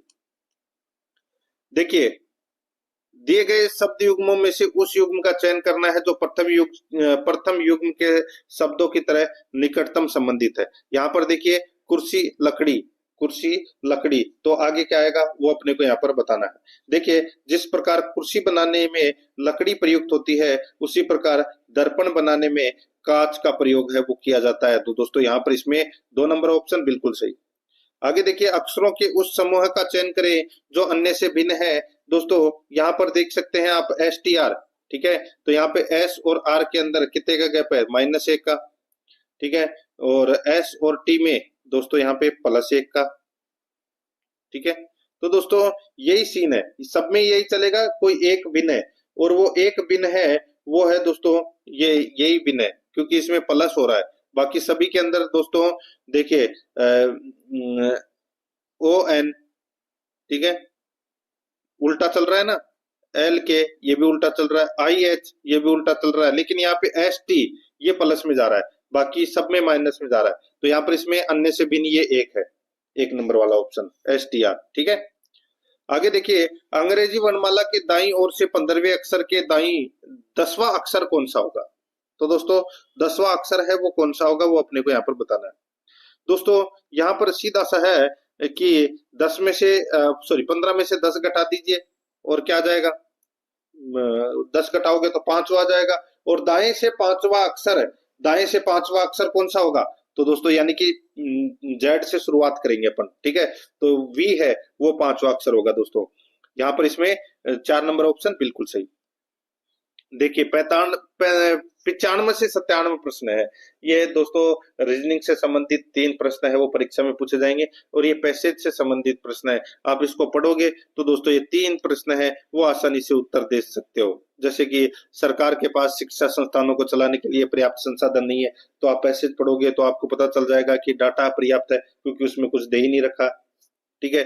जैसे कि शिक्षा के क्षेत्र में निजी कंपनियों के आने से व्यापक स्तर पर समाज को लाभ होगा, ठीक है। तो इसमें ये संभवतः गलत है, ये चीज इस गलत दे रखी है, ठीक है। होगा इसमें व्यापक स्तर पर लाभ है वो होगा, तो ये संभवतः गलत है, ठीक है। आगे देखिए शिक्षा के क्षेत्र में निजी कंपनियों के प्रवेश पर सरकार को रोक लगानी चाहिए। तो दोस्तों इसका राइट आंसर हो जाएगा ये संभवतः गलत है, ठीक है। ये आप पढ़ोगे तो उसमें आपको पता लग जाएगा, ये 3 प्रश्न है वो ऐसे पूछे जाएंगे। 98 नंबर का प्रश्न है, इसमें देखिए एफ ए का भाई है, एफ है वो क्या है, ए का भाई है। सी ए की पुत्री है, सी है वो क्या है, सी है वो दोस्तों ए की पुत्री है। के एफ की बहन है, के है वो दोस्तों क्या है, एफ की बहन है। जी सी का भाई है, जी है वो क्या है, सी का भाई है। तब जी का चाचा कौन बनेगा? तो दोस्तों जी का चाचा कौन है? तो दोस्तों जी का चाचा के और एफ इन दोनों में से हो सकता है। ठीक है, अब यहाँ पर देखिए एफ ए का भाई है, तो एफ है वो क्या है? भाई, यानी कि जेंट्स है, तो इस ये प्लस है, यानी कि जी का चाचा कौन बनेगा? तो दोस्तों एफ बनेगा। तो यहाँ पर इसका राइट आंसर क्या हो जाएगा? वो है सी नंबर, यानी कि 3 नंबर का ऑप्शन बिल्कुल सही उत्तर हो जाएगा। 99 नंबर प्रश्न है, इसमें देखिए यदि किसी कूट भाषा में कोल्ड को ALHY लिखा जाता है तो IRON को कैसे लिखा जाएगा? सीधा सा है दोस्तों। देखिए सी और ए में कितने का अंतर है? तो दोस्तों सी और ए में -2 का अंतर है। ठीक है, फिर ओ और एल में कितने का अंतर है? तो दोस्तों इसमें -3 का अंतर है। ठीक है, फिर एल और एच में इसमें दोस्तों -4 का अंतर है, और डी और वाई में इसमें दोस्तों -5 का अंतर है। ठीक है, तो ठीक उसी प्रकार भी अपने को यही करना है। आयरन लिखा हुआ है, इसमें आई के अंदर 2 माइनस करेंगे तो दोस्तों जी आ जाएगा, आर के अंदर 3 माइनस करेंगे ओ आ जाएगा, ओ के अंदर अपन 3 माइनस करेंगे तो दोस्तों के आ जाएगा, और एन के अंदर अपन 4 माइनस करेंगे तो दोस्तों आई आ जाएगा। तो ये सॉरी 2 3 4 5, ठीक है, 5 माइनस करेंगे इसमें, तो 2 3 4 5 का गैप चल रहा है, तो इसमें राइट आंसर हो जाएगा GOKI। ठीक है, तो यहाँ पर इसमें 3 नंबर का ऑप्शन बिल्कुल सही उत्तर हो जाएगा। आगे देखिए, राजू 25 किलोमीटर उत्तर दिशा में चलता है। राजू 25 किलोमीटर उत्तर दिशा में चलता है, तो दोस्तों जैसे कि मैं आपको बताऊं, ये 25 किलोमीटर है वो दोस्तों उत्तर दिशा में चलता है। फिर बाईं ओर मुड़कर 5 किलोमीटर चलता है। फिर दोस्तों ये क्या करता है कि बाईं ओर मुड़ता है और 5 किलोमीटर चलता है। ठीक है, और ओ बिंदु पर पहुंच जाता है, तो दोस्तों ये अपना हो गया कौन सा? ओ बिंदु हो गया। ठीक है, फिर वह दाएं मुड़कर 5 किलोमीटर चलता है। फिर ये दाएं मुड़कर दोस्तों वापस 5 किलोमीटर चलता है, यानी कि ऊपर की तरफ चला गया। उसके बाद वह पूर्व दिशा में मुड़कर 5 किलोमीटर चलता है। ठीक है, तो ये पूर्व दिशा में मुड़कर दोस्तों फिर ये 5 किलोमीटर चल गया, यानी कि यहाँ पर आ गया इसके बराबर में। वापस प्रारंभिक बिंदु तक की दूरी तय करने में उसे कितनी दूरी तय करनी होगी? तो दोस्तों 25 तो ये और 5 ये, टोटल 30 किलोमीटर की दूरी तय करनी पड़ेगी। तो यहाँ पर इसमें राइट आंसर क्या हो जाएगा? 4 नंबर का जो ऑप्शन है वो इसका बिल्कुल सही उत्तर इसमें हो जाएगा। ठीक है, आगे देखिए 101 नंबर का प्रश्न है। 5 लड़के ABCD तथा E एक पंक्ति में AB की दाईं ओर है। ए है दोस्तों, ये 5 लड़के बैठा दिए, 1 2 3 4 और ये 5। ठीक है, अब इसमें देखिए आप, ए बी की दाईं ओर है, ए है वो क्या है? जैसे कि मैं ए को कहीं भी बैठा दूं, जैसे मैं यहाँ बैठा देता हूँ, ए है वो क्या है? बी के दाईं ओर है, तो ये दाईं ओर हो गया। ठीक है, और ई बी के बाईं ओर है, ई है वो बी के बाईं ओर है, तो दोस्तों ये यहाँ पर ई बैठ गया। ठीक है, लेकिन सी के दाईं ओर है, लेकिन सी के दाईं ओर है, ई है वो सी के क्या है? दाईं ओर है। ठीक है, तो ये सी आ गया, और ए डी के बाईं ओर है, ए है वो डी के बाईं ओर है, तो दोस्तों ये डी यहाँ पर आ गया। ठीक है, इसको काट दीजिए, ये 5 व्यक्ति मैंने यहाँ पे बैठा दिए है। अब यहाँ पर क्या पूछा गया है कि यह बताइए कि बाईं ओर से दूसरा लड़का कौन है? बाईं ओर से दूसरा लड़का कौन है? तो दोस्तों इसका राइट आंसर हो जाएगा वो है इसमें ई है, वो बाईं ओर से दूसरा लड़का है। ठीक है, तो यहाँ पर इसमें 3 नंबर का ऑप्शन बिल्कुल सही उत्तर हो जाएगा। आगे देखिए 5 किताबें ABCDE, किताब सी ऊपर है, किताब सी है वो सबसे ऊपर है, किताब डी के नीचे, यानी कि किताब सी ऊपर है, किताब डी के, तो दोस्तों ये किताब डी के ऊपर है। ठीक है, किताब ई नीचे है, किताब ए के, तो दोस्तों ई के नीचे क्या है?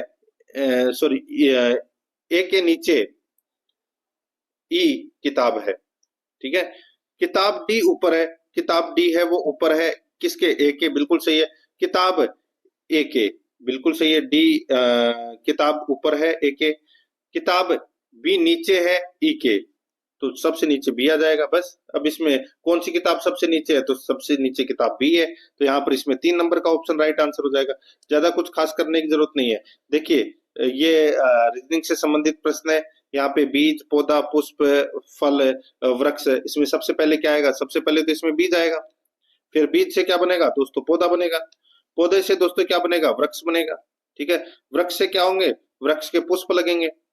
ठीक है। और फिर पुष्प से फूल आएंगे। तो यहाँ पर इसमें राइट आंसर क्या हो जाएगा? 1 2 5 3 4। 1 2 5 3 4, यानी कि 3 नंबर का जो ऑप्शन है वो इसका बिल्कुल सही उत्तर इसमें हो जाएगा। दोस्तों देखिए 104 नंबर का प्रश्न, अंतिम आकृति के निचले भाग में कौन सा अक्षर आएगा? तो दोस्तों यहाँ पर आप देखिए, यहाँ पर निचले भाग में कौन सा अक्षर आएगा? ए और ई। ठीक है। इसमें कितने का गैप है? इसमें दोस्तों 4 का गैप है। ठीक है। एच और एन में इसमें 6 का गैप है। एल और टी में इसमें 8 का गैप है। तो दोस्तों 4 6 8, तो आगे क्या आएगा? 10। तो ई में 10 जोड़ दीजिए। ई में 10 जोड़ोगे तो दोस्तों कितना हो जाएगा? ई 5 नंबर पे 10 जोड़ोगे तो 15। 15 नंबर पे क्या आता है? ओ। तो यहाँ पर इसमें राइट आंसर हो जाएगा दोस्तों 1 नंबर ऑप्शन बिल्कुल सही। 105 नंबर का प्रश्न, इसमें देखिए Y W U S M K. तो यहाँ पर देखिए वाई और डब्ल्यू, ठीक है, वाई और डब्ल्यू, और डब्ल्यू और यू, इसमें गैप देख के चलिए दोस्तों। ठीक है। ज्यादा कुछ खास करने की जरूरत है ही नहीं इसमें। देखिए इसमें -2 कर दिया, फिर -2 कर दिया, ठीक वैसे ही चलना है अपने को भी। देखिए एस में 2 माइनस करे तो दोस्तों क्या आ जाएगा? क्यों। और क्यों में 2 माइनस करे तो क्या आ जाएगा? ओ। ठीक है। तो यही होगा, क्यों इसका राइट आंसर हो जाएगा। यहाँ पर 4 नंबर का ऑप्शन बिल्कुल सही उत्तर हो जाएगा।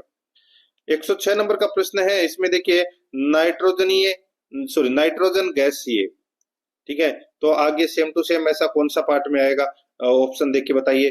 तो देखिए नाइट्रोजन है वो गैसीय अवस्था में पाई जाती है, उसी प्रकार जो मरकरी है वो तरल द्रव की अवस्था में पाई जाती है। यहाँ पर 2 नंबर का जो ऑप्शन है वो इसका बिल्कुल सही उत्तर हो जाएगा। देखिए रीजनिंग से संबंधित प्रश्न है, ज्यादा समय मैं वेस्ट नहीं करूंगा आपका। ठीक है। ये प्रश्न है वो आप आसानी से कर सकते हैं। ठीक है। जैसे 1 2 प्रश्न और करवा देता हूँ रीजनिंग से संबंधित। देखिए दिए गए विकल्पों में से विषम को चुनना है। विषम चुनना है तो जैसे दोस्तों 208, ठीक है, तो ये 200 है, ये 8 से पूर्णतः विभाजित है। 300 है वो 12 से पूर्णतः विभाजित है। ठीक है। यहाँ पर देखिए 18 500, ठीक है, 500 में आप 18 का भाग दोगे तो दोस्तों ये 18 का भाग पूरा नहीं जाएगा, 400 में 16 का भाग चला जाएगा। ठीक है। तो यहाँ पर इसमें राइट आंसर क्या हो जाएगा? 3 नंबर का ऑप्शन बिल्कुल सही, ये अन्य से भिन्न है। आगे देखिए अंग्रेजी वर्णमाला में बाएं छोर से 16वें अक्षर के दाएं का नवा अक्षर कौन सा होगा? दोस्तों सीधा सा है, 16 + 9 कर दीजिए, ये असमान स्थिति है तो 16 + 9 हो जाएगा तो 25 हो जाएंगे। 25वां अक्षर कौन सा है? तो वाई। तो यहाँ पर इसमें 2 नंबर का ऑप्शन बिल्कुल सही उत्तर इसमें हो जाएगा। ठीक है। देखिए रीजनिंग में मैं समय वेस्ट नहीं करूंगा आपका, ये आप रीजनिंग है वो लगभग सभी व्यक्ति हैं वो कर सकते हैं। यहाँ पर देखिए निम्नलिखित शब्दों को एक तार्किक एवं अर्थपूर्ण क्रम में व्यवस्थित कीजिए। बादल, इंद्रधनुष, विध्वंस, वर्षा, निम्न दबाव, बाढ़। तो दोस्तों यहाँ पर आप देख सकते हैं इसमें क्या आएगा? इसमें दोस्तों सबसे पहले निम्न दबाव आएगा। ठीक है। सबसे पहले निम्न दबाव आएगा, फिर दोस्तों उससे बादल। ठीक है। बादल से दोस्तों वर्षा होगी, और वर्षा में के बाद में दोस्तों इंद्रधनुष, इंद्रधनुष, बाढ़, विध्वंस, ये वाला। दोस्तों इसमें 5 1 4 2 6 3 इसका राइट आंसर इसमें हो जाएगा। ठीक है। और ये भी तुम्हारा 15 से 17 तक एक क्वेश्चन है, ये भी आसानी से कर सकते हो। जैसे कि 118 नंबर प्रश्न है, इसमें देखिए लुप्त संख्या ज्ञात करनी है। लुप्त संख्या देखिए ये वाली है। ठीक है। तो यहाँ पे पहले डायग्राम के अंदर आप देखिए 3 4 6 2 15। तो यहाँ पर आप देख सकते हैं दोस्तों 3 और 4 कितने होते हैं? 7। 6 और 2 कितने होते हैं? 8। तो कितने हो गए? 7 और 8 कितने हो गए? 15। ठीक है। तो ये तो चलो ठीक है, ये वाला तो दिमाग अपन ने लगा लिया। लेकिन आगे आगे देखिए दोस्तों यहाँ पे 7 और 6 13। 13 और दोस्तों यहाँ पे फिर तो ये 100 हो ही नहीं पाएंगे। ठीक है। तो इसमें दूसरी चीज दिमाग में लगानी पड़ेगी। तो यहाँ पर आप देख सकते हैं दोस्तों, देखिए प्रश्नवाचक चिन्ह पे क्या आएगा वो अपने को बताना है। यहाँ पर देखिए दोस्तों ये 6 दे रखा है ना, ये 15 कैसे आए वो अपने को बताना है। तो यहाँ पर 6 का स्क्वायर है प्लस 2 का स्क्वायर, तो 6 का स्क्वायर और 2 का स्क्वायर किया तो दोस्तों कितना हो गया 36 और 4 40। ठीक है, अब उसी प्रकार दोस्तों यहाँ पे 4 का स्क्वायर कितना होता है 16 और 3 का स्क्वायर कितना होता है 9, तो 16 और 9 कितने होते हैं 25। अब 40 में से 25 घटा दिए तो कितना आ गया 15। ठीक है, ऐसे ही करना है। ठीक उसी प्रकार मैं आपको यहाँ पे बता देता हूँ, देखिए 9 का स्क्वायर कितना होता है 81 और 10 का स्क्वायर 100। ठीक है, कितना हो गया 181 और 7 का स्क्वायर कितना होता है 49, तो 181 में से 49 माइनस किया है तो दोस्तों कितना आएगा, तो दोस्तों यहाँ पर आप देख सकते हैं 131 आएगा। सॉरी, 1 का स्क्वायर एक एक भी तो होता है, तो 49 प्लस 1 हो जाएगा 50। ठीक है, तो यहाँ पे 50 घटा दिए 181 में से तो कितना आ गया 131। तो यहाँ पर इसमें राइट आंसर 1 नंबर का ऑप्शन बिल्कुल सही उत्तर इसमें हो जाएगा। देखिए 119 नंबर का प्रश्न है, इसमें भी देखिए जब किसी संख्या को 3 से गुना करके 15 घटाया जाता है तब उत्तर 120 प्राप्त होता है, वह संख्या ज्ञात कीजिए। दोस्तों देखिए आप ऑप्शन उठा के भी कर सकते हैं, जैसे कि ऑप्शन उठा के दोस्तों किया 3 से मल्टीप्लाई करके देख लीजिए, जैसे 45 है 45 को 3 से मल्टीप्लाई किया तो 45 और 45 90, 90 और 45 कितने होते हैं 145, और 145 में से दोस्तों आप 15 घटा दीजिए तो उत्तर आएगा 120, तो बिल्कुल सारा है। ठीक है, 145 में से 15 घटाएंगे तो 20 आएगा 120। ठीक है, तो यहाँ पर इसमें 1 नंबर का ऑप्शन बिल्कुल सही उत्तर हो जाएगा। 120 नंबर का प्रश्न, इसमें देखिए एक नौका में 15 नाविकों का औसत वजन उस समय 1.6 किग्रा बढ़ जाता है जब उसमें 42 किग्रा वजन वाले एक नाविक के स्थान पर दूसरा व्यक्ति आता है। नए व्यक्ति का वजन किग्रा में ज्ञात करें। तो दोस्तों यहाँ पर आप देख सकते हैं एक नौका में 15 नाविकों का औसत वजन उस समय 1.6 किग्रा बढ़ गया। तो दोस्तों यहाँ पर देखिए इसमें 42 प्लस 15 इंटू 1.6, बस यही करना है। ठीक है, तो यहाँ पे 15 इंटू 1.6 करोगे तो कितना आ जाएगा 24, तो 42 प्लस 24 कितना हो जाएगा 66 किग्रा। तो यहाँ पर 3 नंबर का ऑप्शन बिल्कुल सही उत्तर इसमें हो जाएगा। देखिए क्वेश्चन है, नॉर्मल क्वेश्चन है, आप आसानी से कर सकते हैं, मैं ज्यादा समय आपका नहीं लूंगा। ठीक है, देखिए मैं डायरेक्ट चलता हूँ दोस्तों, मेरे को क्वेश्चन है वो और भी करवाने हैं। देखिए जैसे कि 127 नंबर प्रश्न है, एक वस्तु का क्रम मूल्य 100 रुपए है, 50% की छूट देने के बाद 50% का लाभ होता है, बताइए इसके लिए वस्तु का बाजार मूल्य होगा। तो दोस्तों सीधा सा है, ऑप्शन के अनुसार आप उठा लीजिए, जैसे कि 300 रुपए बाजार मूल्य है। अब इसमें 50% यानी कि कोई वस्तु का क्रय मूल्य 100 रुपए है, अपन उसके ऊपर क्या करेंगे 300 रुपए अंकित कर दिया। ठीक है, अब उसमें अपन 50% की छूट देंगे तो यानी कि 150 रुपए की क्या दे दी छूट दे दी। ठीक है, बचे कितने, तो दोस्तों बेचा कितने अपन ने 150 रुपए में, वस्तु का क्रय मूल्य कितना था 100 रुपए, 50% का लाभ हुआ कि नहीं हुआ, तो दोस्तों हुआ। तो यहाँ पर भी देखिए प्रश्न में भी क्या लिखा हुआ है 50% की छूट देने के बाद में 50 रुपए का लाभ हो, तो यहाँ पर 300 रुपए वस्तु का बाजार मूल्य होगा। 4 नंबर का जो ऑप्शन है वो दोस्तों इसमें बिल्कुल सही उत्तर इसमें हो जाएगा। जैसे कि 128 नंबर का प्रश्न है, इसमें देखिए 318 वस्तुओं के विक्रय मूल्य 212 वस्तुओं के क्रय मूल्य के बराबर है, तो हानि का प्रतिशत क्या है वो अपने को यहाँ पर बताना है। सीधा सा है, 318 में से 212 है वो घटा दीजिए, कितना आएगा दोस्तों 106 आएगा। ठीक है, अब यहाँ पे हानि प्रतिशत निकालना है, तो यहाँ पे माइनस 106 बटे 318 इंटू 100, बस। तो यानी कि 3 बार कट गया नहीं है इससे, तो यहाँ पर क्या आया -1/3 इंटू 100, तो यानी कि 100 में 3 का भाग दे दीजिए। तो दोस्तों इसमें 33 से 1/3% की क्या हुई हानि हुई। तो यहाँ पर इसमें 2 नंबर का जो ऑप्शन है वो इसका बिल्कुल सही उत्तर इसमें हो जाएगा। ठीक है, आगे देखिए, यदि किसी वर्ग के विकर्ण की लंबाई 6√2 सेमी है तो इसका क्षेत्रफल कितना होगा। तो इसका क्षेत्रफल है वो कितना होगा, तो वर्ग का क्षेत्रफल विकर्ण स्क्वायर बटे 2, तो यहाँ पे 6√2 का स्क्वायर बटे 2, तो कितना हो जाएगा दोस्तों 36 सेमी स्क्वायर। तो यहाँ पर इसमें राइट आंसर हो जाएगा 4 नंबर ऑप्शन बिल्कुल सही। ठीक है। आगे देखिए दोस्तों, यहाँ पे कुछ प्रश्न मैं छोड़ते हुए चल रहा हूँ, आप आसानी से कर सकते हैं उनको। आगे देखिए, किसी आयताकार पार्क की लंबाई 5% बढ़ाई जाए तो चौड़ाई 10% कम कर दी जाए।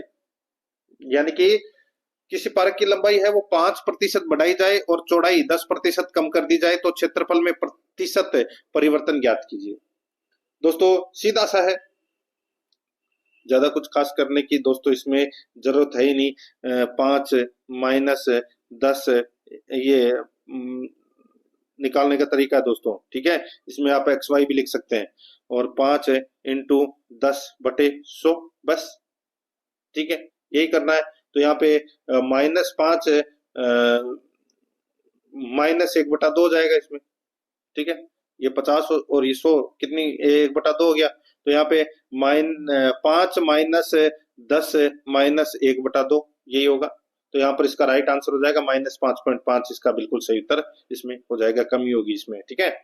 यहाँ पर 2 नंबर ऑप्शन बिल्कुल सही, ठीक है। उसी प्रकार ये भी देखिए 132 नंबर प्रश्न है, एक कुर्सी 20% के लाभ पर 600 रुपए में बेची गई हो तो कुर्सी की मूल कीमत क्या है। कुर्सी की मूल कीमत क्या है वो अपने को बताना है।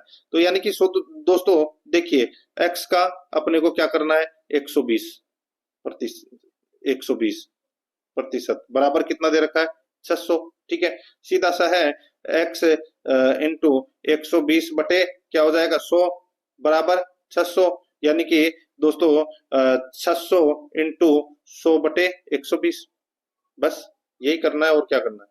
तो यहाँ पर इसमें 500 रुपए इसका बिल्कुल सही उत्तर हो जाएगा, 4 नंबर का ऑप्शन बिल्कुल सही। 133 नंबर का प्रश्न इसमें देखिए, दिनेश और रमेश किसी कार्य को अकेले ही क्रमशः 80 मिनट और 120 मिनट में पूरा कर लेते हैं। दिनेश और रमेश किसी कार्य को अकेले ही क्रमशः 80 मिनट और 120 मिनट में पूरा कर लेते हैं। यदि वे इस कार्य को मिलकर करें तो कितना समय लगेगा। तो कितना समय लगेगा दोस्तों, सीधा सा है, 80 इंटू 120 बटे 80 प्लस 120 बस। तो 80 इंटू 120 करोगे तो कितना हो जाएगा, 9600 बटे 80 और 120 कितने होते हैं, 200 बस। ये लो, 96 में 2 का भाग 2 कितना आ जाएगा, 48 मिनट। तो यहाँ पर इसमें 3 नंबर का ऑप्शन बिल्कुल सही उत्तर इसमें हो जाएगा, ठीक है। आगे देखिए, 15 क्रमागत संख्याओं का औसत 18 है, ठीक है। 15 क्रमागत संख्याओं का औसत 18 है। यदि प्रत्येक संख्या को 2 से विभाजित किया जाए तो नया औसत क्या होगा। सीधा सा है दोस्तों, 18 में 2 का भाग दे लीजिए, कितना हो जाएगा 9। तो यहाँ पर इसमें 2 नंबर का ऑप्शन बिल्कुल सही उत्तर हो जाएगा। नया औसत बराबर पूर्व का औसत बटे 2, ये सूत्र होता है। तो यहाँ पर 18/2 किया, 9 आ गया, 9 नया औसत है। तो यहाँ पर इसमें 2 नंबर का ऑप्शन बिल्कुल सही उत्तर इसमें हो जाएगा। अब देखिए, मैं आपको दोस्तों कंप्यूटर से संबंधित 15 प्रश्न है वो करवा देता हूँ। देखिए, MS ऑफिस का वेद संस्करण निम्न में से कौन सा नहीं है। तो वेद संस्करण कौन सा नहीं है निम्न में से, यहाँ पर देखिए ऑफिस मैनेजर, यहाँ पर 1 नंबर का जो ऑप्शन है वो इसका बिल्कुल सही उत्तर हो जाएगा। MS ऑफिस एक एप्लीकेशन सॉफ्टवेयर है दोस्तों ये। नेक्स्ट आगे देखिए, यहाँ पे निम्न में से कौन सा फॉन्ट स्टाइल नहीं है। फॉन्ट स्टाइल कौन सा नहीं है, तो दोस्तों फॉन्ट स्टाइल होते हैं बोल्ड, इटैलिक, रेगुलर और अंडरलाइन। तो यहाँ पर इसमें सुपरस्क्रिप्ट नहीं है दोस्तों फॉन्ट स्टाइल, 1 नंबर ऑप्शन सही। 138 नंबर प्रश्न है, वर्ड प्रोसेसिंग के लिए निम्न इकाई में से कौन से संबंधित नहीं है। वर्ड प्रोसेसिंग के लिए निम्न इकाई में से कौन से संबंधित नहीं है। तो यहाँ पर इसका राइट आंसर हो जाएगा, वो है दोस्तों इसमें सेल, ठीक है। यहाँ पर सेल MS एक्सेल में प्रयुक्त होती है, यहाँ पर 2 नंबर ऑप्शन सही। 139 नंबर का प्रश्न इसमें देखिए, MS एक्सेल में प्रथम सेल का एड्रेस होता है। तो प्रथम सेल का एड्रेस है वो होता है दोस्तों, इसका सही उत्तर हो जाएगा वो है इसमें प्रथम सेल का जो एड्रेस है वो दोस्तों कौन सा होता है, A1 होता है, ठीक है। तो यहाँ पर इसमें राइट आंसर क्या हो जाएगा, 3 नंबर का ऑप्शन बिल्कुल सही उत्तर हो जाएगा। आगे देखिए, कौन सा एप्लीकेशन प्रेजेंटेशन तैयार करने के लिए प्रयुक्त होता है। कौन सा एप्लीकेशन प्रेजेंटेशन तैयार करने के लिए प्रयुक्त होता है, राइट आंसर हो जाएगा वो है दोस्तों पावर पॉइंट, 4 नंबर ऑप्शन बिल्कुल सही। आगे देखिए, निम्न में से कौन सा एक सिस्टम सॉफ्टवेयर है। सिस्टम सॉफ्टवेयर कौन सा नहीं है, कौन सा है। तो दोस्तों राइट आंसर हो जाएगा इसमें डिवाइस ड्राइवर। तो यहाँ पर इसमें 1 नंबर ऑप्शन बिल्कुल सही। नेक्स्ट आगे देखिए, एक मानक कीबोर्ड में शिफ्ट एवं कंट्रोल कुंजी क्रमशः कितनी होती है। एक मानक कीबोर्ड में शिफ्ट एवं कंट्रोल कुंजी क्रमशः कितनी होती है। तो यहाँ पर इसका राइट आंसर हो जाएगा वो है 2-2। तो यहाँ पर 3 नंबर का ऑप्शन बिल्कुल सही उत्तर हो जाएगा। आगे देखिए, निम्न में से कौन सा एक माउस का प्रकार नहीं है? निम्न में से कौन सा एक माउस का प्रकार नहीं है? इसका राइट आंसर हो जाएगा वो है हाइब्रिड माउस। तो यहाँ पर 2 नंबर का जो ऑप्शन है वो इसका बिल्कुल सही उत्तर हो जाएगा। आगे देखिए यहाँ पे, निम्न में से कौन सी मेमोरी एसरैम से बनी होती है और बहुत उच्च एक्सेस स्पीड प्रदान करती है? निम्न में से कौन सी मेमोरी एसरैम से बनी होती है और बहुत उच्च एक्सेस स्पीड प्रदान करती है? इसका राइट आंसर हो जाएगा वो है कैश मेमोरी। यहाँ पर 4 नंबर का ऑप्शन बिल्कुल सही। आगे देखिए, निम्न में से कौन सा सर्वाधिक मेमोरी साइज को दर्शाता है? निम्न में से कौन सा सर्वाधिक मेमोरी साइज को दर्शाता है? इसका राइट आंसर हो जाएगा वो है दोस्तों इसमें टेराबाइट। यहाँ पर 3 नंबर ऑप्शन बिल्कुल सही। आगे देखिए, ऑपरेटिंग सिस्टम को किस रूप में परिभाषित किया जा सकता है? किस रूप में परिभाषित किया जा सकता है? एक सॉफ्टवेयर जो विभिन्न गतिविधियों के प्रबंधन और कंप्यूटर रिसोर्स साझा करने के लिए उत्तरदायी है। ये यहाँ पर 1 नंबर का ऑप्शन बिल्कुल सही उत्तर हो जाएगा। आगे देखिए, निम्न में से कौन सा ऑपरेटिंग सिस्टम का मुख्य कार्य नहीं है? तो दोस्तों मुख्य कार्य कौन सा नहीं है? तो वो है मालवेयर से सुरक्षा। ये ऑपरेटिंग सिस्टम का कार्य नहीं है, ठीक है, बाकी सारे हैं। आगे देखिए, फाइल बनाना ऑपरेटिंग सिस्टम के किस मैनेजमेंट फंक्शन का भाग है? फाइल बनाना ऑपरेटिंग सिस्टम के किस मैनेजमेंट फंक्शन का भाग है? इसका राइट आंसर हो जाएगा वो है इसमें फाइल का। यहाँ पर 3 नंबर का ऑप्शन बिल्कुल सही उत्तर हो जाएगा।